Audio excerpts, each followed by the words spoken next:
and welcome to Act Like an Author, Think Like a Business, Episode 1. And I'm your host, Joy Lynn Ross, literary consultant, literary concierge, writing coach, online course instructor for Path to Publishing online school, which, by the way, you can visit at www.path-to, that's T-O-publishing.thinkific.com. Again, you can visit the Path to Publishing online school, where I, your host, Joy Lynn Ross, is one of the online course instructors. And that's www.path-to-publishing.thinkific.com. Tomato, potato. Anyway, I also write under the name Ian Joy, but more importantly, I'm the person who is going to help you to stop leaving money on the table, and maybe even help you run back and grab some of that money you've been leaving on the table. And how am I going to help you to do that? Of course, by acting like an author, but thinking like a business. Okay, now, before we go on, yes, I have all my desk accessories facing the camera, which I'm sure you found was odd, but it was my way of, I don't know, kind of bragging about myself without bragging about myself. But I feel like you need to know who's instructing you, whose hands is your writing career going to be in, and that you're in good hands. And trust me, you are in good hands. I've been in the literary industry for 17 years as both a traditionally published author, a self-published author, a literary agent. I have authors with Simon & Schuster, Random House, Urban Books. I've been an acquisitions editor, freelance editor, and again, a literary consultant. I've won awards. I've been featured on bestsellers lists, just all kinds of things, and trophies, as you can see. But I must admit, my trophy and award that is nearest and dearest to my heart is this one right here, that I received from my grandson. All-Star Grandma. I pray. Anyway, let's get back to what you came here for. You don't have time to waste. You got money to make. So anyway, welcome to today's first episode, where we are going to talk about market research. Okay, so as an author, yeah, it's okay to set out and write something that you yourself would read or, find interesting, and you're excited to sit down and write. That makes the writing process itself that much easier and feel less like a job, because the writing and the publishing business is a job. Family and friends of authors, it is not a hobby. It's a job. It's a business. Okay, anyway. No public announcements here, but that's how an author should act. An author should want to set out and write something that's interesting in them and that they're excited to sit down every day and go to their computer and work, because that's why we become entrepreneurs. We want to be the boss of us. So why would we want to sit down and work a job where we're still miserable? So you want to be excited about what you're doing. So again, that's how an author should act. But that's not how an author should think. They should be thinking the way a business would think, which is about the actual person who is going to buy their product. And in your case, as an author, your product being your book. And this involves doing market research. Oh, I know that sounds like a bad cuss. I know it sounds like a cuss word in the business world, but hey, it sounds technical too, but it's something that we have to do. It is a must. All right, moving on. So, allow me to share with you just one quick, easy, and free, I repeat, free way to conduct market research, and a few of the elements that are involved. So again, this is just one way. It's not the only way. You don't want to just stop here, but I want to at least get you started. I want you to have an idea that, there's a need out there for your product. What is that need? How can you answer that need? Well, hopefully there's a need. Once you do your market research, you'll find that there is a need for the book you are working on, or you intend to work on, or you have worked on. So if you were wanting to do market research, let's say, Farm animals. Okay, you wanted to do market research on farm animals. Where would you go? To the farm. So if you want to do market research on books, where would you go? Do we really have to think about that? No pun intended. You know, act like an author, think like a business. But anyway, yeah. So you want to do market research on a book. Where would you go? Well, who's got about 70% of the book market right now? You guessed it, Amazon. It's like when Amazon sneezes, everybody else catches the flu. Ooh, maybe Amazon. Maybe that's the real bad cuss word here. I'm just joking. Love you, Amazon.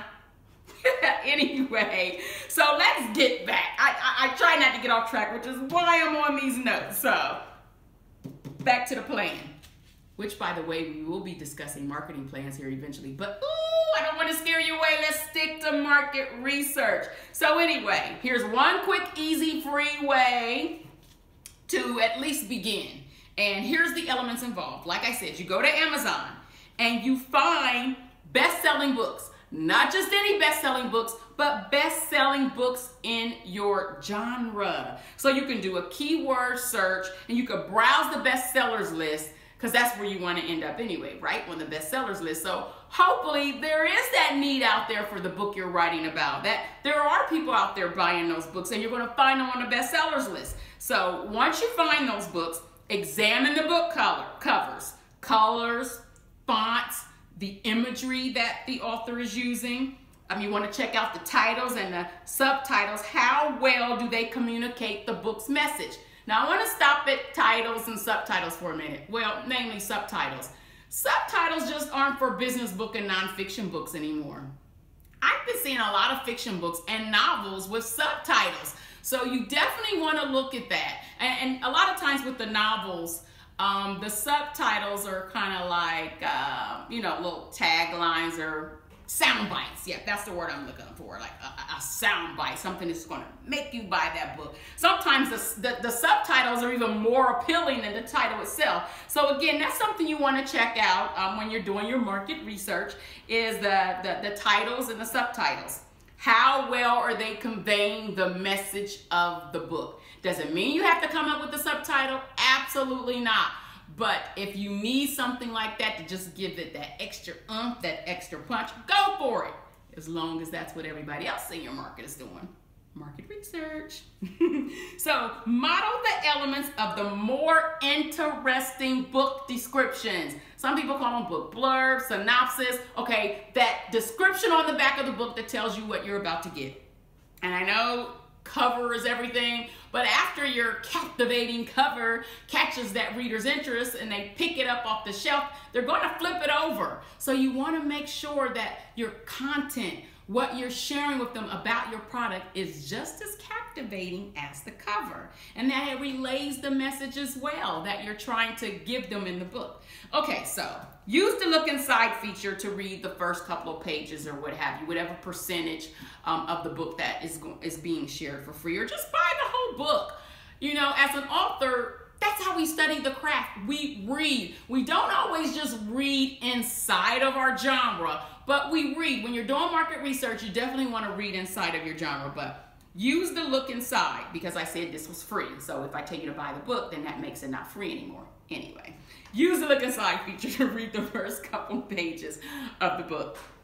Read both the positive and the negative reviews. Even when I'm looking for a book for pleasure, I read it whether the reviews are good or bad, indifferent. I don't know if it's because I'm an author, and as an author, I want to find out what other authors are doing well and what's working and what people like.